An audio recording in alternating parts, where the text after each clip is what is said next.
नमस्कार बच्चों, मेरे YouTube channel ABC smart classes में आपका दोबारा स्वागत है। आज हम चैप्टर 13 का बेसिक पार्ट 2 कर रहे हैं। इससे पहले हमने बेसिक पार्ट फर्स्ट बनाया था, जिसमें 9th और 10th के बेसिक सबसे जीरो लेवल के हिसाब से आपको वीडियो बनाई थी, जिसके अंदर उसके फॉर्मूले और उसमें जो बेसिक फॉर्मूले लगते हैं उनको इंक्लूड किया गया है।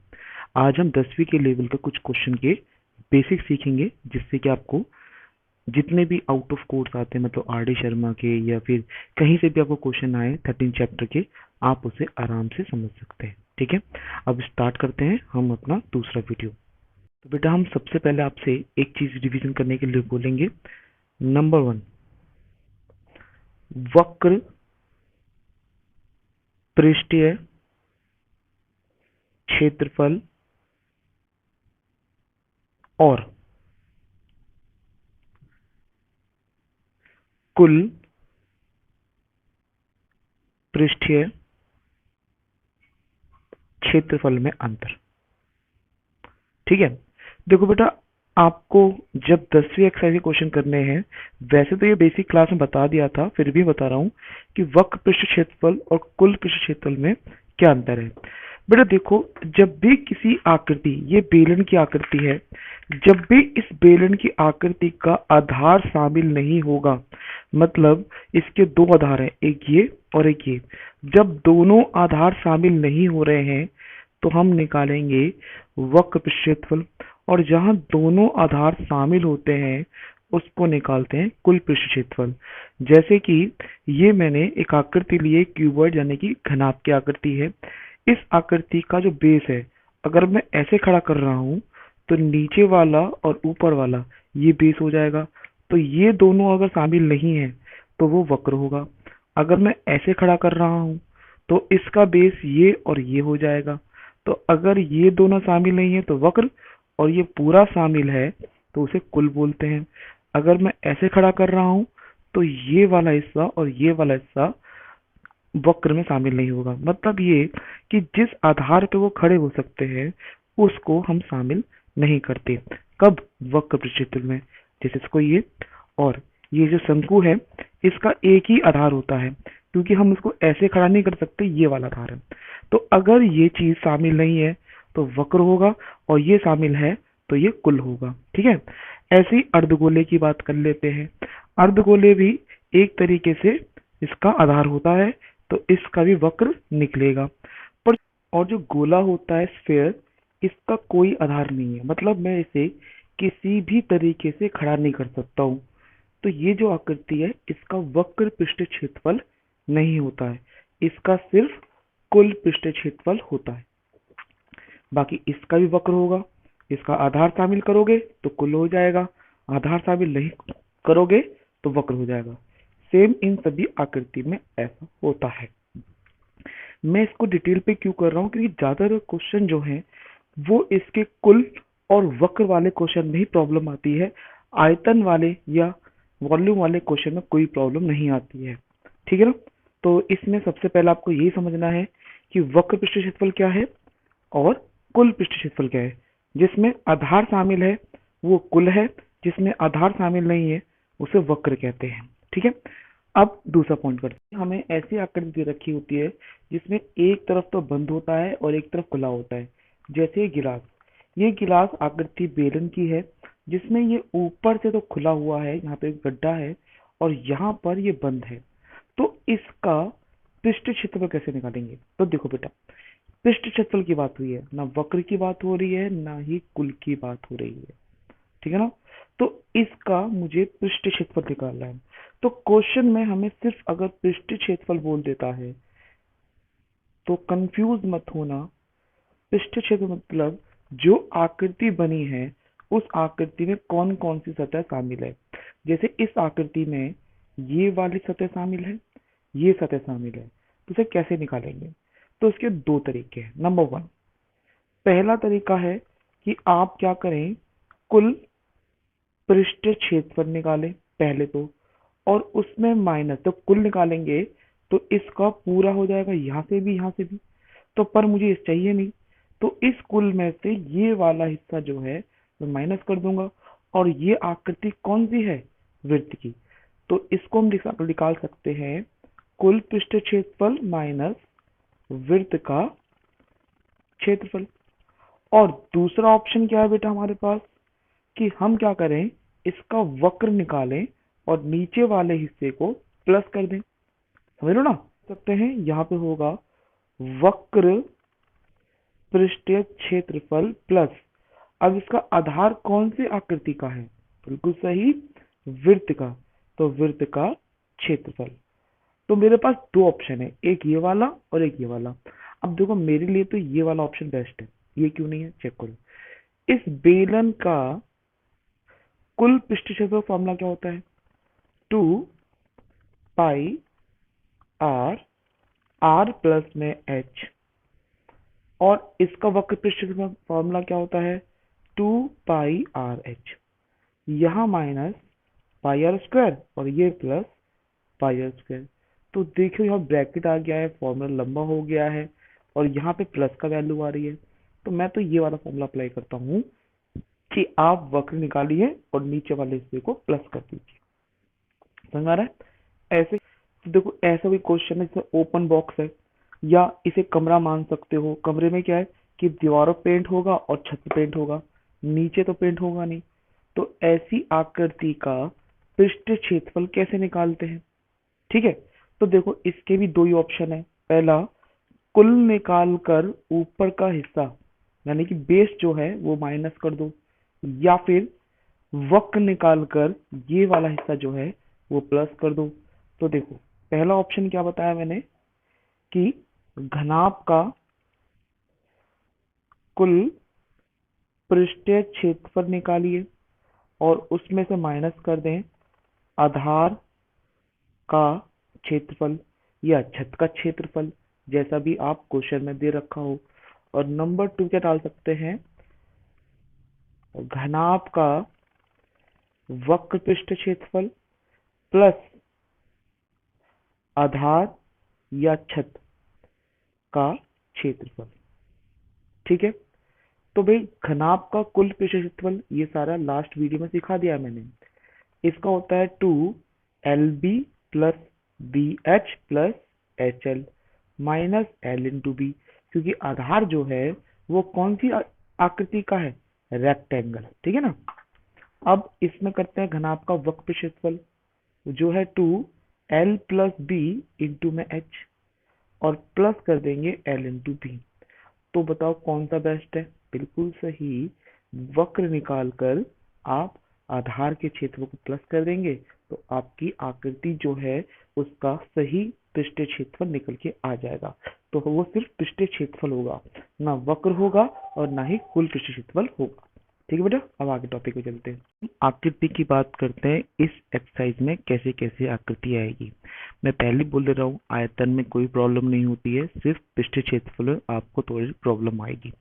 देखो एक आकृति मुझे इस तरह के दे रखी है जिसमें अर्धगोला है और उसके ऊपर एक शंकु बना हुआ है, और वो कह देगा कि इसका कुल पृष्ठीय क्षेत्रफल ज्ञात करो।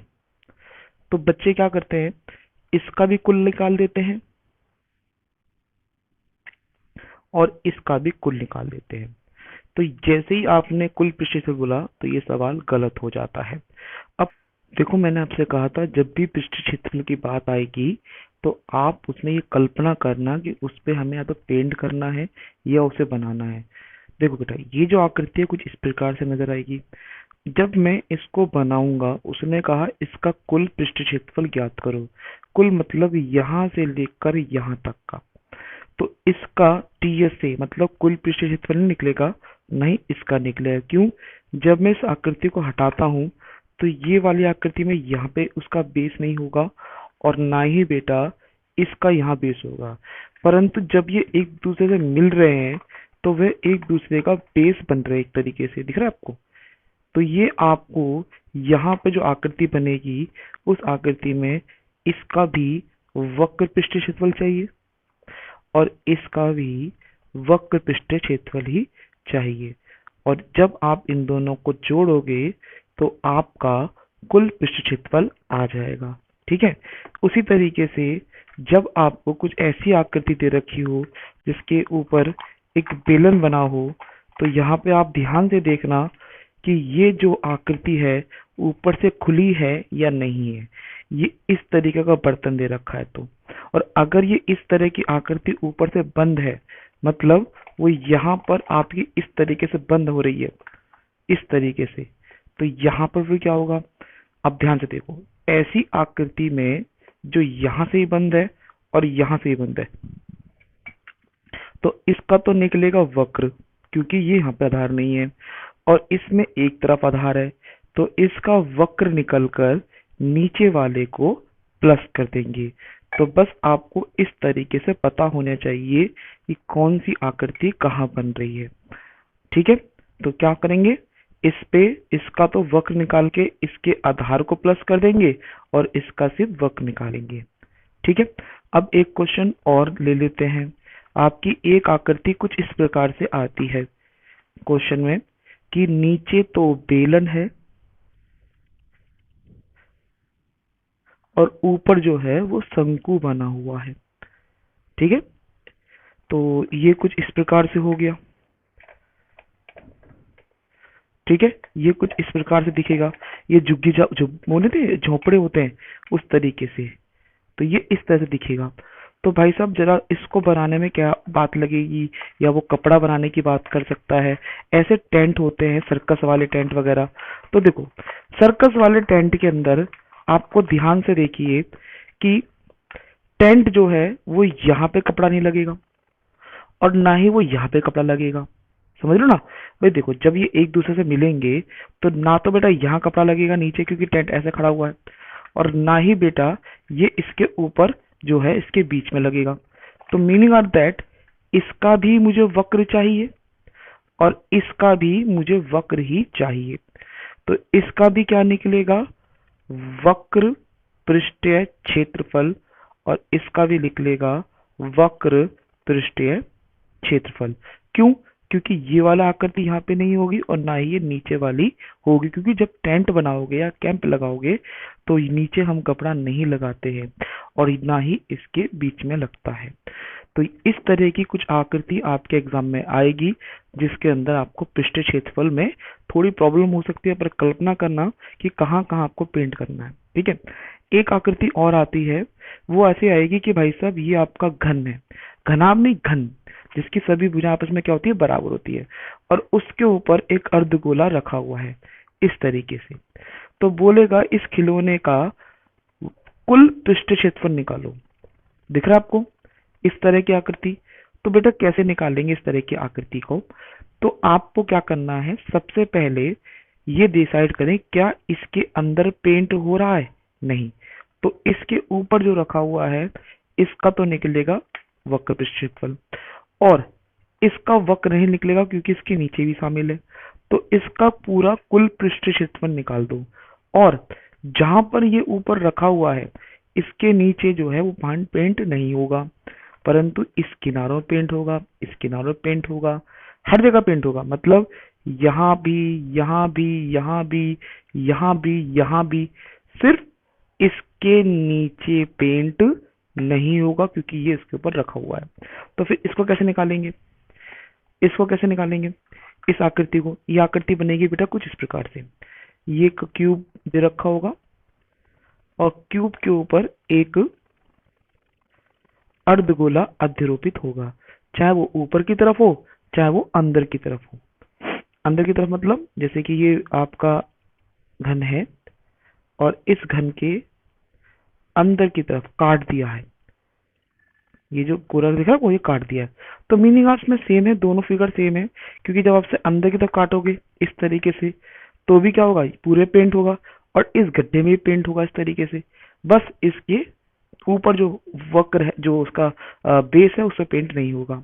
तो कैसे निकालेंगे इस वाली आकृति को? यहाँ पे घन का कुल पृष्ठ क्षेत्रफल प्लस इस अर्धगोले का वक्र पृष्ठ क्षेत्रफल माइनस वृत्त का क्षेत्रफल। क्यों ये वृत्त का क्षेत्रफल? ये आकृति जहां पे भी रखी जाएगी उसके नीचे आकृति कौन सी बनेगी, वृत्त। सेम लाइक दैट इसमें भी ऐसी होगा, और इसमें भी ऐसा ही होगा। ठीक है, तो ये तो हो गया वक्र क्षेत्रफल। बाकी क्वेश्चन आप देखोगे आपको समझ में आ जाएगा। अब आयतन की बात कर लेते हैं। इसी चीज में मुझे आयतन निकालना होता है इस वाले फिगर में या इस वाले फिगर में, तो मुझे कोई प्रॉब्लम नहीं होती है। देखिए, अगर मुझे इस आकृति का आयतन निकालना है तो मैं इसका आयतन प्लस कर दूंगा अर्धगोले का आयतन, आंसर निकल के आ जाएगा। और ऐसे ही अगर मैं इसका आयतन निकालूंगा तो भाई शंकु का आयतन प्लस बेलन का आयतन। समझ आ गया? और अगर ये उल्टे कटोरे का है तो ये निकल जाएगा। तो मैं क्या करूंगा, इसका मतलब घन का आयतन माइनस अर्ध वृत्त या अर्धगोले का आयतन। अब ये माइनस क्यों करा? भाई इसको काट के अंदर से निकाला गया है, तो कभी भी कोई चीज काट के निकाली जाती है तो उसका आयतन जो है वो कम हो जाता है। ऐसी बहुत सारी आकृति होगी आपके पास। आयतन इजी है, आयतन टफ नहीं है। जैसे कि ये एक बेलन दे दिया आपको और उसने कहा कि इसके दोनों तरफ इस तरह से शंकु बने हुए हैं, तो कैसे निकालेंगे? इसका आयतन प्लस इसका आयतन प्लस इसका आयतन। या फिर आपको फिर एक बेलन दे दिया है और इसके दोनों तरफ गड्ढे करके इस तरीके से दो अर्धगोले निकाले गए हैं, तो क्या करेंगे आप? इस बेलन का आयतन निकालेंगे और माइनस कर देंगे दो अर्धगोले का आयतन। ठीक है, तो ये आयतन वाले सवाल में आपको ज्यादा प्रॉब्लम नहीं है, ये देखना प्लस हो रहा है या माइनस हो रहा है।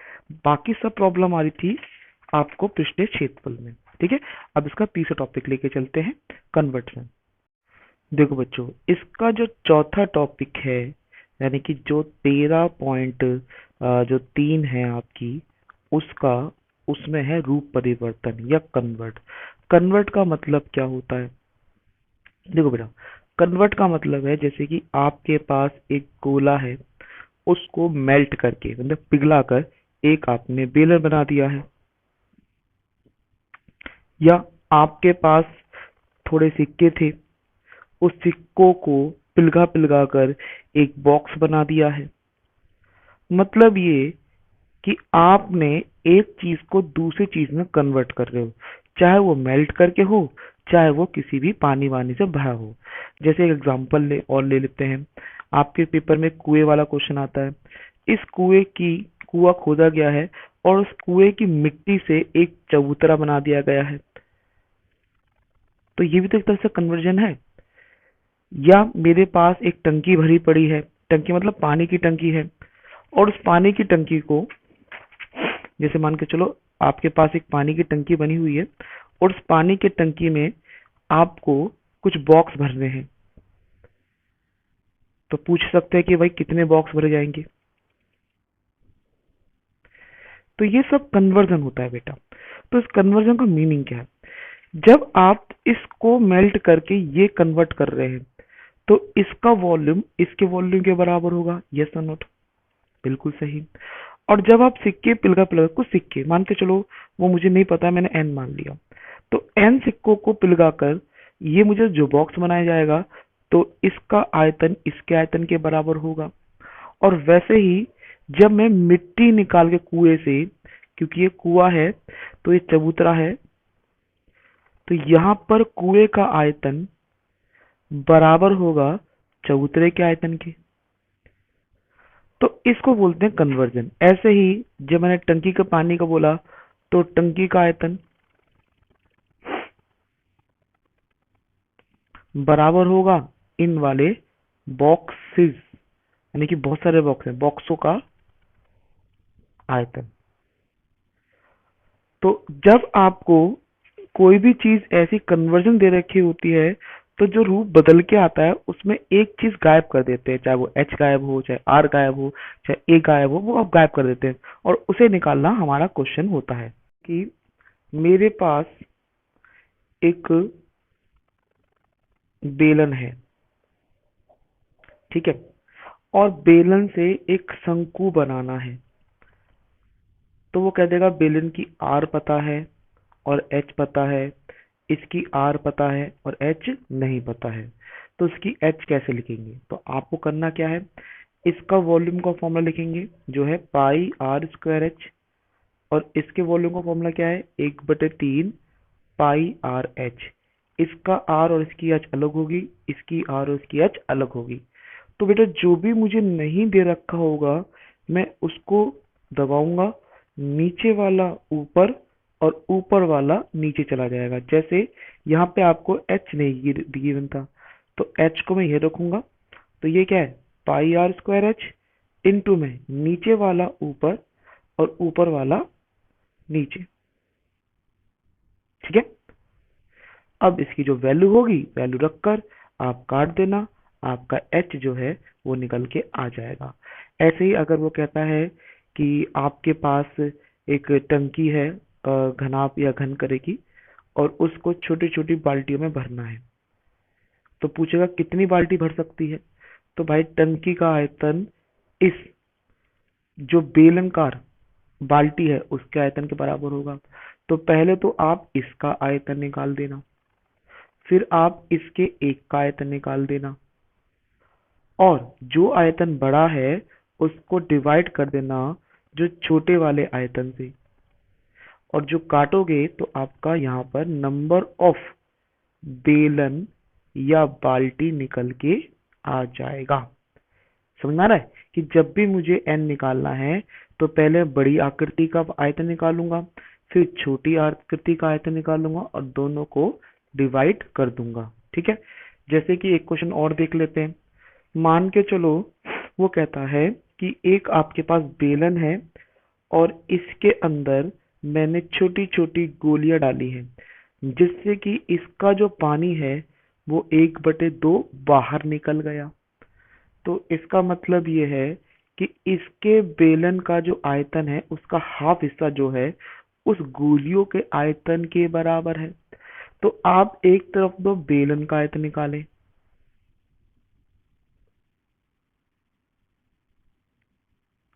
ठीक है, और उसका क्या कर दें, हाफ कर दें, और दूसरी तरफ क्या निकालें, इन गोलियों का आयतन निकालें,